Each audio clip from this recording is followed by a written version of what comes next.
علم کا وہ سمندر تھا، علم کے وہ موتی تھے. جب آپ کی بارگاہ میں کوئی سائل آتا، آپ مسئلے کی باریکی میں جاتے، مسئلے کی کھال اتارتے، اور جو بھی سوالی آپ کے در پہ آتا آج تک خالی نہیں گیا، علم کی خیرات لے کر اپنی جھولیاں بھر بھر کے یہاں سے گیا ہے. اس لیے آپ کو کہا جاتا ہے امام باقر.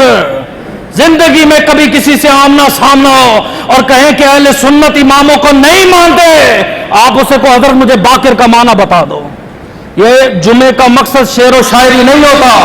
جمعے کا مقصد یہ کچھ سیکھیں، اپنی صلاح کریں، امت کی صلاح کریں. اس ملک کو، اس وطن کو آپ کی ضرورت ہے. سمجھ آئیے؟ اب میں آپ کو ان کا علم بتاتا ہوں، پھر سمجھ آئے گا. جب بھی حدیث کی بات ہوتی ہے، چاہے کوئی جاہل ہے، ریڑھی لگانے والا ہے، فٹ پاتھ پہ بیٹھنے والا ہے، اسے حدیث کی ایک کتاب کا نام آتا ہوگا بخاری شریف. آپ نے کئی مرتبہ علماء کی زبان سے، خطباء کی زبان سے بخاری بخاری پڑھو، ساری پڑھو، بخاری پڑھو. ٹھیک ہے، امام بخاری نے حدیثیں کتنی لکھی ہیں؟ بخاری شریف میں ٹوٹل 4000 حدیثیں ہیں. اور ٹوٹل ہماری جو پوری سیاستہ ہے جس پہ آپ کا اور میرا دین گھوم رہا ہے، ٹوٹل 12,500 حدیثیں. بس سیاستہ میں ٹوٹل 12,500 حدیثیں ہیں. بخاری نے جو 4000 لکھی ہے زبانی نہیں لکھی، تجھ سے سنا، مجھ سے سنا، سند کو دیکھا، متن کو دیکھا، حدیث لکھ دی. امام مسلم کو یہ حدیث زبانی یاد نہیں تھی، الغرض سیاستہ میں 12,500 حدیثیں ہیں، ان کو زبانی یاد نہیں تھی. میں تجھے اپنے امام کا بتاؤں، امام باقر وہ ہیں جنہیں 70,000 حدیثیں بما زبانی یاد تھی.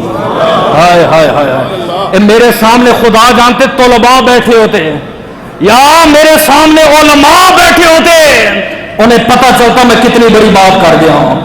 پوری ہماری سیاستہ کی بنیاد 12,500 حدیثوں پہ کھڑی ہے، اور میرے امام کو 70,000 حدیثیں زبانی یاد ہے. عربی بے بما، متن تے بما سند. متن کہتے ہیں کس نے کہاں سے بیان کی، وہ کہتا ہے میں نے اس سے سنا، اس سے سنا، اس سے سنا. حدیثوں میں 5 راوی 10 راوی بما متن. آپ اپنے پردادا سے اوپر مجھے نام نہیں بتا سکتے کہ میرا امام 70 حدیثوں کا حافظ ہے. میں تجھے حضور کی ایک حدیث سناؤں، شاید تجھے پھر میرے امام کا مرتبہ سمجھ آئے. میرے نبی نے فرمایا من حافظ من امتی 40 حدیثا کنت له یوم القیامہ شفیعا او شہیدا یوم القیامہ.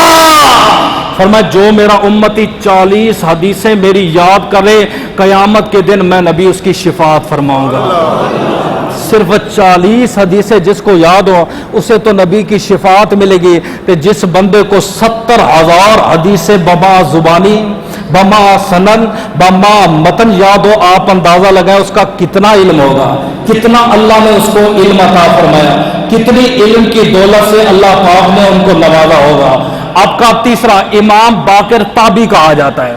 صحابی تے تابعی کس کو کہتے ہیں؟ صحابی اسے کہتے ہیں جس نے ایمان کی حالت میں نبی کو دیکھا ہو، ایمان کی حالت سے دنیا سے چلا گیا ہو، اسلام کہتے صحابی ہے.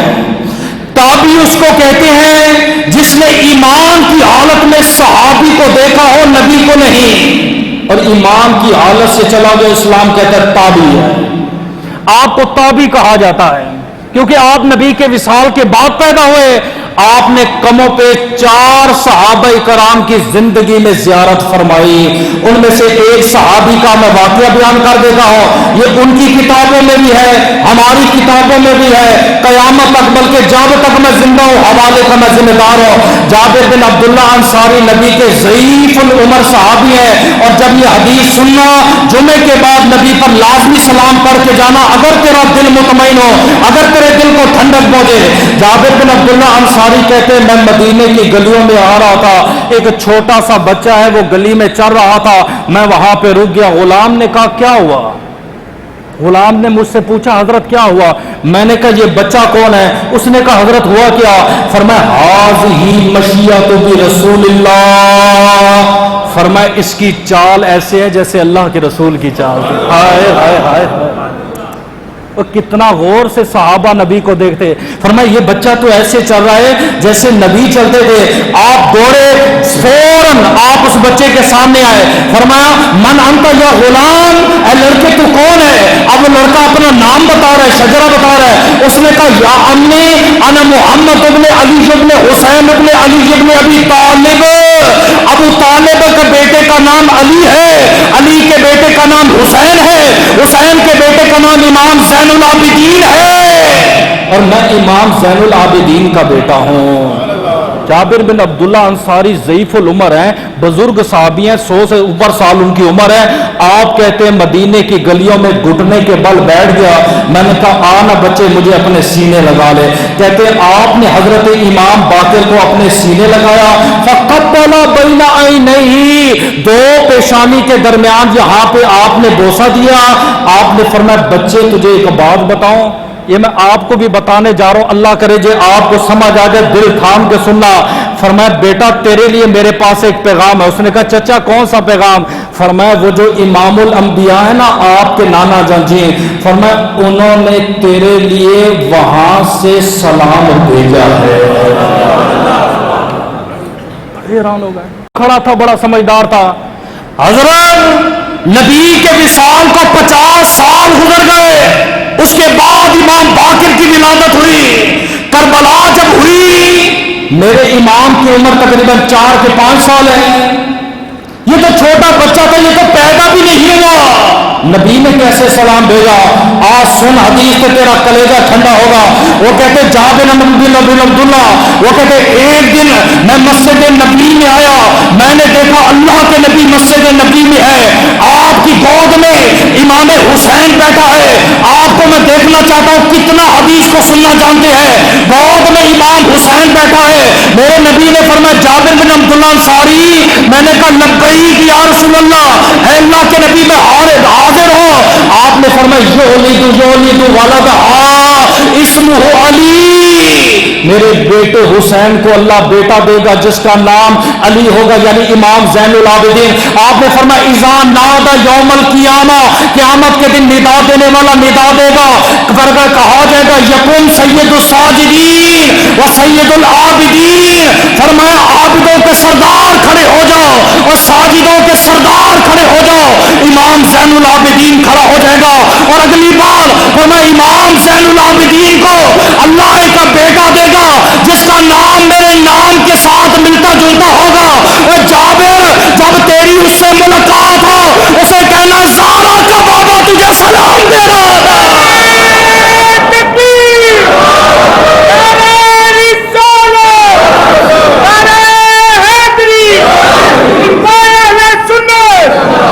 کچھ لوگ ہیں ان کی تو بیچاروں کی ڈیوٹیاں ہیں، اور آپ کی تو کوئی ڈیوٹی نہیں ہے، کم سے کم بولا کرو، سوچا کرو، آپ کو بھی ہے۔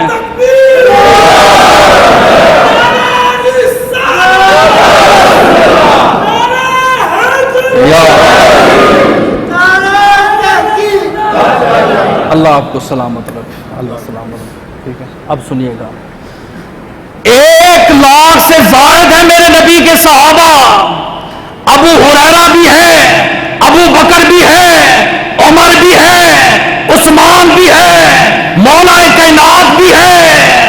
آپ نے کسی کو نہیں کہا، کسی کو بھی کہہ دیتے کہ میرے ہاں نواسے کا نواسا پیدا ہوگا میرا سلام دے کر، نہیں۔ فرمایا جابر بن عبداللہ انصاری جب تو اس کو پائے گا میرا سلام دینا۔ تم کہتے ہو نبی کو اپنی زندگی کا پتہ نہ تھا، اس نبی کو اپنی موت کا پتہ نہیں تھا۔ ارے نادان زندگی موت کی بحث سے لے کے بیٹھا ہے، میرے نبی تو یہ بھی جانتے تھے کون سا صحابی میرے نواسے کا دیدار کرے گا، کون سا صحابی میرے نواسے کے نواسے کا دیدار کرے گا۔